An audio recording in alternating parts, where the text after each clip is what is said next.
Welcome everyone. आज हमारे सामने एक बहुत ही कंसेप्चुअल क्वेश्चन है। लाइक ये क्वेश्चन देख के तुम्हें बहुत ही मजा आने वाला है, बिकॉज बहुत ज्यादा ऐसा नहीं है कि तुम्हें सोचना हो कि यार मैं कैसे कैलकुलेट करूँ। प्रॉपर आइडियाज यूज करने हैं, प्रॉपर जो तुम्हारी अंडरस्टैंडिंग होती है एक गैस के प्रेशर की, उसको अप्लाई करना है एंड फिर क्वेश्चन को सॉल्व करना है।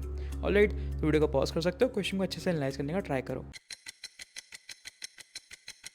ऑलराइट, अब स्टार्ट करते हैं सोल्यूशन के साथ।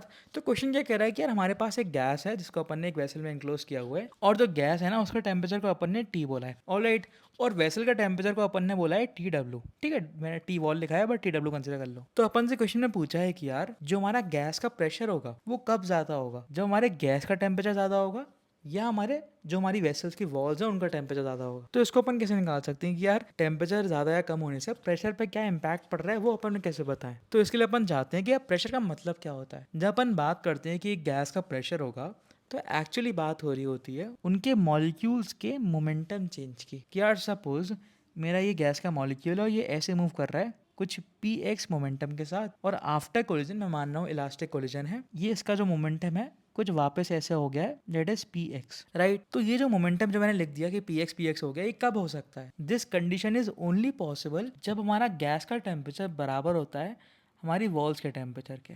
ऑलराइट, बिकॉज फिर ही इलास्टिक कोलिजन हो रहा हो। तो यहाँ पर जब हम बात करते हैं कि चेंज इन मोमेंटम हमारा क्या हो जाएगा, ट्वाइस ऑफ पी एक्स। अब मैं अज्यूम करता हूँ कि यार सपोज मैं ऐसा केस लूँ मेरे टेम्परेचर ऑफ गैस ज़्यादा है टेम्परेचर ऑफ बॉल से। तो जब ये बेसिकली मॉलिक्यूल, इसका जो इनिशियल मोमेंटम पी एक्स के बराबर था, ये कोलाइड करेगा वॉल्स के साथ, तो उतने ड्यूरेशन में होगा क्या, जब ये मेरा मॉलिक्यूल कांटेक्ट में होगा वॉल से, तो इस मॉलिक्यूल का जो टेम्परेचर है यार, इस गैस का टेम्परेचर है वो ज़्यादा है हमारी वॉल के टेम्परेचर से।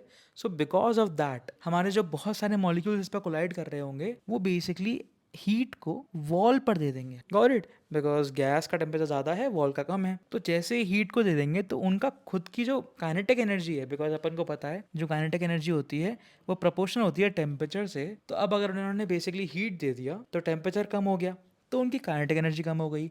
दैट मीन्स आफ्टर कोलिजन जब वो रिफ्लेक्ट कर रहे हैं तो उनका जो मोमेंटम पी एक्स डैश है वो कम हो गया। तो जब अपन यहाँ बात करेंगे चेंज इन मोमेंटम की, तो वो बेसिकली कम हो जाएगा हमारे ओरिजिनल वाले केस से। राइट, और बेसिकली जब अपन बात करते हैं प्रेशर की, तो वो होता है force per unit area, sort of ऐसे बोल सकते हो।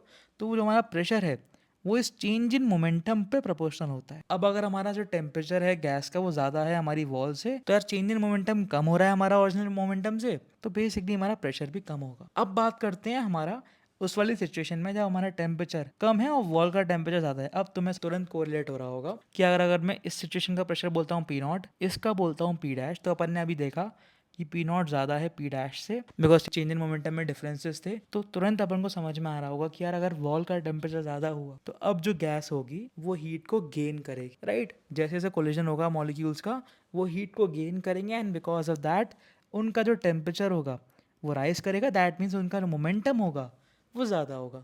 तो अब हमारा जो चेंज इन मोमेंटम आएगा, इसको अपन पी डबल डैश बोलते हैं, ये ज़्यादा होगा हमारा डेल्टा पी नॉट से, एंड इनफैक्ट ज़्यादा होगा डेल्टा पी डैश से। तो अब हमारा जो प्रेशर की वैल्यू होगी इस केस में पी डबल डैश, वो ज़्यादा होगा हमारे पी नॉट से, वो ज़्यादा होगा पी डैश से। तो अपन देख सकते हैं कि प्रेशर कब ज़्यादा आएगा, जब हमारे वॉल्स का टेम्परेचर ज़्यादा होगा as compare to my gas का टेम्परेचर। ऑलराइट, तो देख रहे हो मतलब कितने थ्योरेटिकली अपन ने इस क्वेश्चन को सॉल्व किया है। प्रॉपर जो हमारा फंडामेंटल आइडिया होता है प्रेशर का, टेम्परेचर का, इंटरनल एनर्जी या काइनेटिक एनर्जी ऑफ गैस का, उससे सॉल्व किया। आई होप क्लैरिटी मिली होगी। क्वेश्चन काफ़ी इंटरेस्टिंग था और काफ़ी कुछ सीखने को मिला होगा। इसी के साथ अपन वीडियो को एंड करते हैं, मिलते हैं फिर नेक्स्ट वीडियो में।